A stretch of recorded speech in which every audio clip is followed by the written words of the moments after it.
Baby, hello, nakupenda sana. Hello, mama, hello, wapi baby, mapenzi tamu. Hello, nakutaka sana.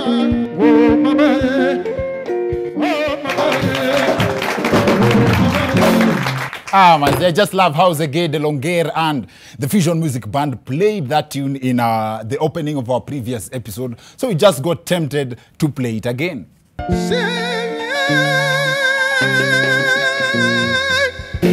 Mzee aliniambia nikiimba hiyo kitu mara tano ama tukifanya show hivyo mara tano nitapata hiyo sauti. That's one of my favorite tunes in recent times, mazee. Karibuni sana and thank you for joining us for another classic episode of the Weekend Edition. Leo kwanza wa reporter Kinyanjui is on standby with a special report that you do not want to miss for anything, and I trust that you love the topic we chose for this episode. It's inspired mainly by an article which was done by Otiato Guguyu of the Business Daily that reveals that the unclaimed assets in Kenya have hit 55 billion shillings. As in, unaweza kuwa umesota sahi na kuna mtu amekuachia mamilioni kwa bank, ni vile watu hawajui kuclaim ama wafuati hizo process. Interestingly, this money does not only belong to the people who have died. No, there are other people who have money that they have saved and forgotten.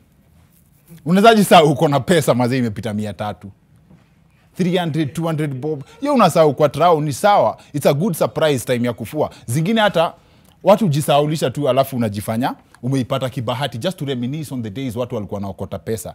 But 7 million. How do you forget that you have 7 million in a bank, mazee? How do you even sleep? You remember when Honorable Kimani Ngonjiri was on the show? He came on the show, he described Kenyans accurately. Vijana wale wako tuko nao saa hii, the problem, they can also be rich and they can also be raised to be somewhere by the friends wakifuata hiyo utaratibu. Lakini sasa vijana wale watu wanafanya kibarua kwako. You give them about 500 per day, even 1,000. But there's a problem. Hawezi kulala kitanda moja na hiyo pesa. Moja lazima alale chini ya kitanda, ule mwingine alale juu ya kitanda. It's a must. Hawezi kulala pamoja kwa kitanda. No. Uadui hiyo imeingia.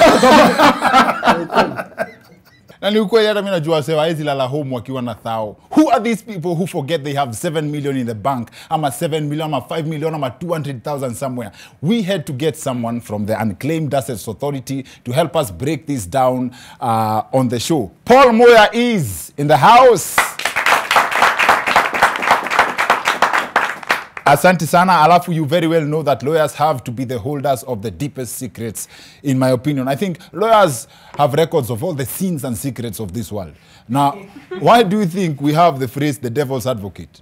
Why not the devil's doctor or the devil's teacher or the devil's mutura plug? Lawyers usually are trusted to pass on money to beneficiaries of people who have passed on, and we felt the need to have a lawyer present during this conversation. So, we are honored to have one of the finest legal minds in the country, Mr. Sevaston Makanda is in the house. Asante sana. We'll be talking to them in a bit, but first, last week was that week that ANC party leader Musalia Mudavadi promised Kenyans an earthquake, and according to some Kenyans, he delivered. According to others, the earthquake was last experienced when this suspected Mheshimiwa landed on the other side of that fence. Now, my point of concern, however, is not whether Musalia delivered the earthquake or not. It just amazes me how we celebrate when politicians promise us natural calamities. And yet, we still want to grow from a third world country. Imagine running for office in the US and hoping to win because one of your promises ni utaletea watu tsunami. Tsunami inakuja. Na watu wanajua kitu tsunami inaweza fanya. And by the way, come to think of it, What if the drought faced in some parts of this country is a politician's promise being fulfilled? Now think about it. Maybe we have misjudged our leaders on that area. They are keeping their promises. Manze wa Kenya. And it has also been a week full of weird stories. 14 girls from Mogoiri Girls Secondary School, high school, were suspended from school after they went for round 2 of a special meal. For real. Hii Kenya lazima ukuwe mheshimiwa ndio ukule na amani. Now, that's how much we politicize everything. What is this obsession with finishing in round 1? This scandal of more than 1 round would have been something else in a boys' school. Ingekuwa boys' school ndio wamesema ati round 1. Imagine mzazi wako, wewe kama mzazi umeandikiwa barua, dear parent, we are hereby suspending your son because he went for 2 rounds. Mzazi be like, umesikia huyo madam amenifukuzia mtoto sababu amekula round 2. Just to give you an idea of how expensive the second round was, the girls' parents were directed to pay 10,550 shillings because some students had missed out on the special meal sababu wao wengine waliendea round 2. Food gani your high school inaweza cost 10k? Ama ilikuwa the proverbial 5 fish and 2 bread. Now, it can't be. Food ya 10k kwa high school is unrealistic. Now, nani anazamaliza kidheri ya 10k? In 2 rounds. Now, the school principal has since apologized and taken responsibility for the mistake she says was committed in her absence. Your suspension, that is. In other news, Ugandan authorities were on the spot this week after they issued a directive banning women from occupying the front seats in trucks. As in, wamebaniwa kukaa mbele kwa lori because they are causing accidents by distracting drivers with their short skirts. As in, Ugandan women are literally dressing to kill. Like, seriously, the government has classified women as a cause of accidents. And it's not because of how they drive. Oh, sorry, that statement is inaccurate when you think about it. Na kama hivyo ndio wameamua waende mzima mzima, waeke mpaka road signs za be careful, women crossing. And our hearts and prayers go out to the Ugandan women hoping to get political seats at a time when women are not even allowed a seat kwa lori ya mchanga. Now let's turn to our reporter Kinyanjui for other stories making the news. Mr. Speaker, Guesswork has been investigating the scuffle at Parliament during the political parties amendment bill and judging by the fighting skills exhibited at the august house. For example, this famous clip ya mheshimiwa akiarika mwenzake Magome. Interesting, a beating for invites only. Based on the language used from order, serving, at bills, and not to mention eating, the Kenyan parliament has always been compared to a restaurant, but the most recent validation of this concept came when we noticed a particular trend. When called to order, honorable members, order. Members chose figures for bitings. He decided to bite my finger. Kwani Is the mtu aliuma? problem. Pardon? Aliuma? Aliuma. See, you Si waliuma think I'm kidole, making it up, but yeah. nataka nitoe hii uone. And because one is never enough, here's another incident to confirm this theory. Na kuna mwingine akasema nilimuuma kidole. Anaitwa Simba Arati. Si unajua? Mbona sikuwa nakumbuka hiyo? Lakini nikuulize wewe hata saa hii. Kidole kikuja kwa mdomo ilikuwa naenda wapi? Well, by biting the Lakeside MP's figures, Honorable Koros must have a twisted definition of fish figures. When it comes to action in the House, this is one area Kenya is lagging behind our neighbors in Uganda, where, when it comes to war, members even choose a movie to imitate, like in this case, where they went with Ninja Turtles. Also, in the ensuing chaos is when you get to experience the literal definition of a chairman. Our neighbors take action very seriously and matters are settled out of court. Back home, when it's time to fight, Kenyan MPs still want to eat. Kidole kikuja kwa mdomo ilikuwa naenda wapi? Our assessment of how Kenyan members of parliament fight has led us to conclude that members of county assemblies still remain the kingpins of character development. Representing the Guesswork fraternity on the Wicked Edition, guess who? Kenya!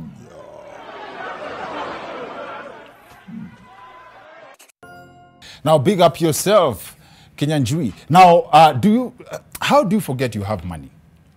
As in, could you be that person who has money out there and you have no idea? Unaweza kuwa mazi uko na do na unateseka hapo nje mazi. Chances are there's a bit of money of yours that belongs to you in the 55 billion shillings in possession of the Unclaimed Assets Authority. We dive deeper in that conversation on the other end of this short commercial break with our guests for this episode. One of them, Vilonambia, is one of the finest lawyers in this country, Mr. Sevaston Makanda, and Paul Muya from the Unclaimed Assets Authority will be joining us on the other end of the short commercial break. See you guys in a bit.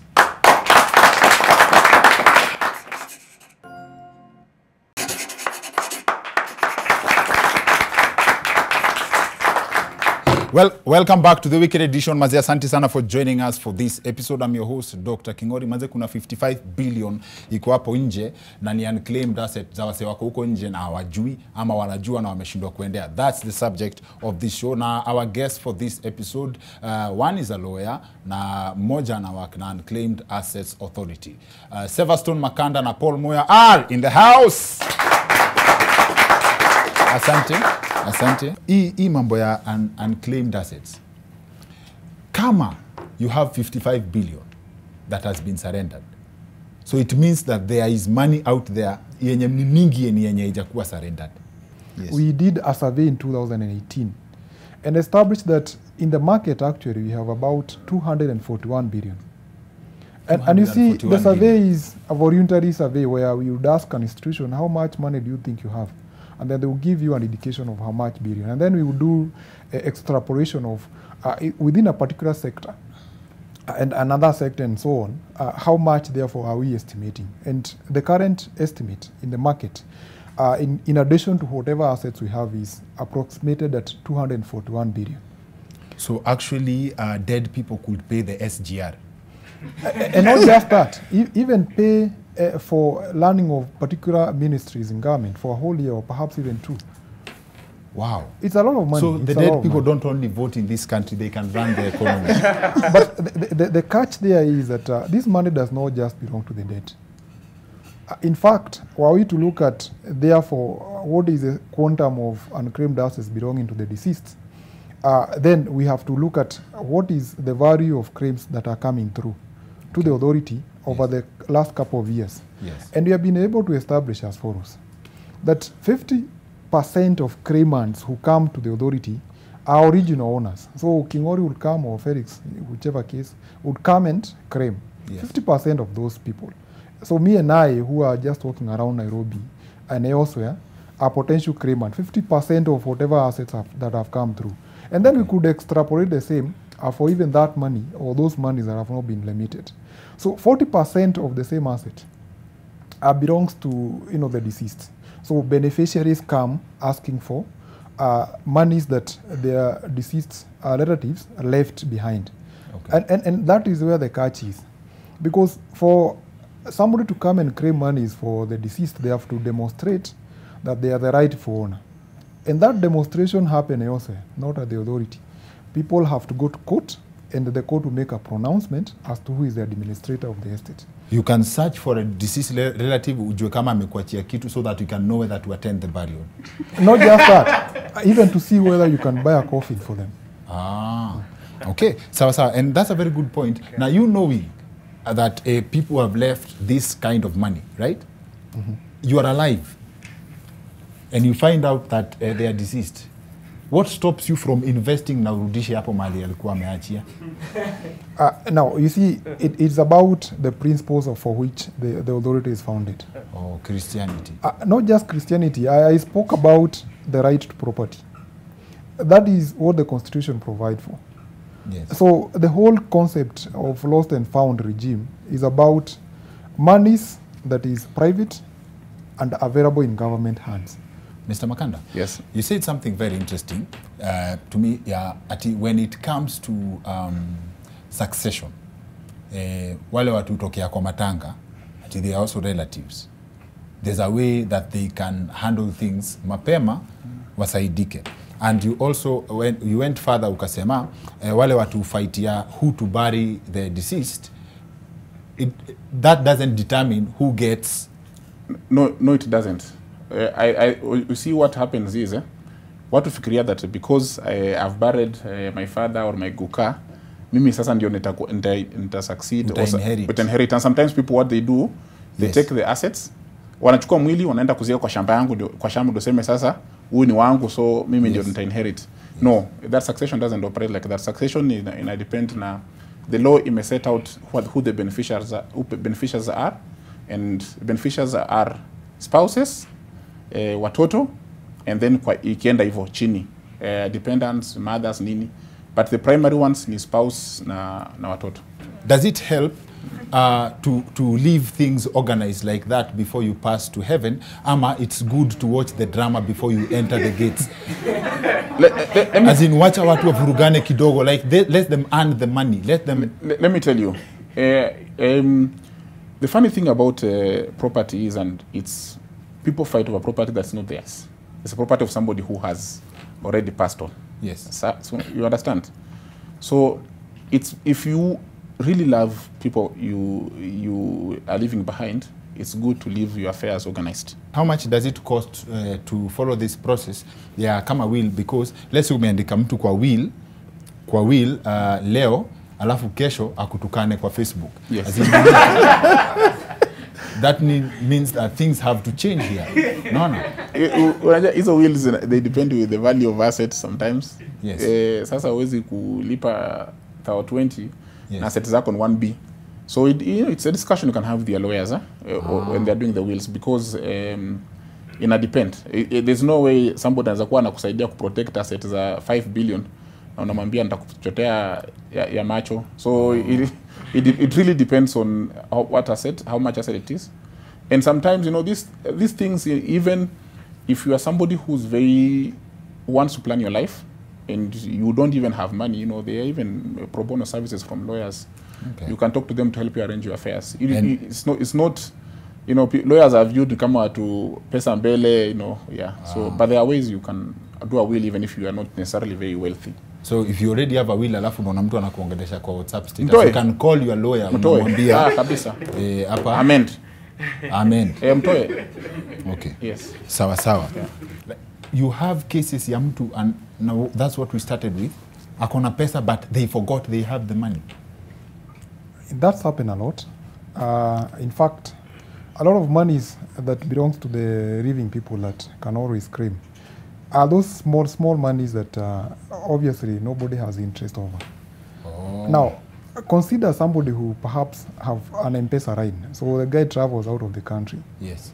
And so that line eventually gets to somebody else, because it will be transferred. But you see the consideration that was in the M-Pesa account for the previous owner, yes. Perhaps could be 200 shillings, 300 shillings. So you'll find that the bulk of the money actually that is considered as unclaimed, cumulatively is too much money, the 50 or so billion. Yes. But at an individual level, the bulk of those monies are actually 5,000 and below. So our estimation of the data that we have is about 80% or thereabout are transactions that are 5,000 and below. That's what you should have said. So that you'll find that you hardly to forget those big monies. And people, even if pesa ni kidogo hivyo, people started claiming because of COVID, sindio? Like inakufikisha kwa kona unakumbuka, nilipata message ya 5,000 mahali, you go follow up. But then when I look at the process yenye mko nayo, uko na 5,000 kwa Unclaimed Assets Authority, alafu lawyer hapa, a good lawyer like Makanda, hii 5,000 unataifuata na pesa ngapi? No, you actually, the beauty about the unclaimed financial assets, Yes. You actually don't need a lawyer to claim it. There are forms and identification. The only claiming needs a lawyer is yenye iko na succession. But you as an individual, once you identify your money, there are forms that you fill, you present to them, they verify, and they pay you, right? Which is correct. Yeah. And by the way, you see, the service we offer is also free of charge. Yeah. Yes. Anybody, whether they are claiming 100 million or so, or 17 shillings like we have paid before, need not pay Mtu alikujia 17 bob. Certainly. Na alisahau aje hiyo. Not just forgetting about it, Yes. but the sentimental value attached to that consideration. You see, it's an investment, and for once, you consider that for once, at least government can pay somebody. You know, a lot of government agencies around are always demanding money. I mean, and I don't name names. They will ask you for this license fee, they will charge you for this or the other. But for once, there is this government agency that literally takes money back to the owners. 55 billion, Paul. Wewe kama unajua ni 55 billion. Ukienda utoe 2 million. Kampuni itajua umetoa na mwenyewe pia hayuko. Of course. You see, this money does not belong to government. Yes. As much as we are government. Yes. So this is private money in government hands. And our business, like you have rightly put, is that we are keeping this money safe. Safe. And so, like I've just come from the vault and can confirm that the 55 billion thereabout is safe and available for people to claim. As in you can go and see it. Do you iko? Of course, yes. You see, this money has been growing. It has not just happened. It has been growing since we began operations in year 2014. Yes. The first remittance from some organizations were 300 million. Yes. Over the years, it has grown, exponentially. And currently, we are now talking about 55 billion. So, but you see, the makeup of this money is, on one hand, is cash, about 23 billion or so, and 1.5 billion or thereabout of unit of shares. Yes. Now is estimated in the market today to be about 30-something billion. Okay. And so that in addition now to safe deposit boxes and such assets that are emitted by financial institutions. Okay. All this money is safe and available for all of us. This must be the honest unit of government because nasema some of these people are dead, sindio?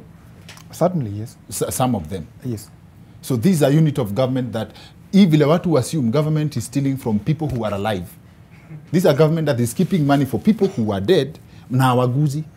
Now, look at it this way. Yes. The very principle for which the Unclaimed Assets Authority is founded is what we call escheatment. Escheating means that assets that do not, owners cannot be found in what we consider as temporary abandonment, be transferred to an entity that will outlive humanity. If you look around, which organization in this world outlive humanity? Yes. Government is. And so we are that agency of government that deals with lost and found. Lost, but now found and available for people to claim. Okay. Yes. And you mentioned something that when it comes to even writing a will, if someone is your dependent, like someone depends on you somehow, alafu you don't leave them something. If they can prove they depended on you, they can be entitled to some of your money. Yes, in fact, And I was scared. That's a very common thing. I mean, you take your sister's child or your brother's son and start paying fees for them. And then you write a will and only leave your assets to your blood children. Yes. That child is a dependent in your family. And so that will, if it's contested in court, Okay. inaweza kuwa cancelled by court. Or they must be your si ati No, it ukienda doesn't have utafute to. soja. It doesn't ati- have to. It doesn't have to be a relative. It's Okay. people who are dependent. Not a soldier's dependent, but dependent. Kama you are sponsoring somebody. Somebody. Lazima uonyeshe a continuous reliance on you. Support, financial support. Yes. So basi if it's a relationship you're not sure of, seme you have to break up kidogo ndio usikuwe na continuity ya dependence. You can say so, lakini unajua the person who ana claim kwamba we ni dependent has to prove, have to show that I had a continuous dependence on this person. Yes. Bora tu mtu amei kutegemea kidogo, Not they can show up. continuous. Like, it's not kama wewe kuchotea dem for instance pesa or something like that. Yes. It's a bit more complex than that. It's you have to show that I have these needs. This person has been taking care of me like their own beneficiary. Kama they will take care of their own spouse or their own children or their own mother or something like that. Asanteni sana kwa kukamsho yetu ya leo. Asante sana. I believe tumeuliza maswali zote. Sorry for killing the hopes of anyone who thought that this was money that watu wange show up kwa ofisi yenu kesho coming to check out. Umesema you have a very good website, active and everything. People can go check if someone left them some money. Sindio? That's true. And Yes. perhaps for the benefit of your audience is www.ufa.go.ke Yes. or *361# Yes. on USSD platform. Sawa basi. Hapo wakienda watapata information Kila zote. kitu. Unapata mtu alikuachia hapo 35 bob. Wakuje tuwalipe pesa zao. Sawa. Mr. Makanda, wewe pia watu wanaweza kupata wapi for legal services? Yeah, my law firm is called MNO Advocates. MNO Advocates. Yes. MNO. Vile zinafuatana kwa alphabet. Yes, exactly. Wazi. Yeah. Asante sana. Mimi upenda vibe zako sana. Asante kwa kamsho yetu ya leo. Thank you so much. Umeshare na sisi information poa. Wako sawa? Wapi makofi yao? Asante sana. That's it for the weekend edition. See you next week. My name is Dr. Kingori. Alo, pokea simu, penzi baby. Alo, nakupenda sana. Alo mama, alo, wapi baby, mapenzi tamu. Alo, nakutaka sana.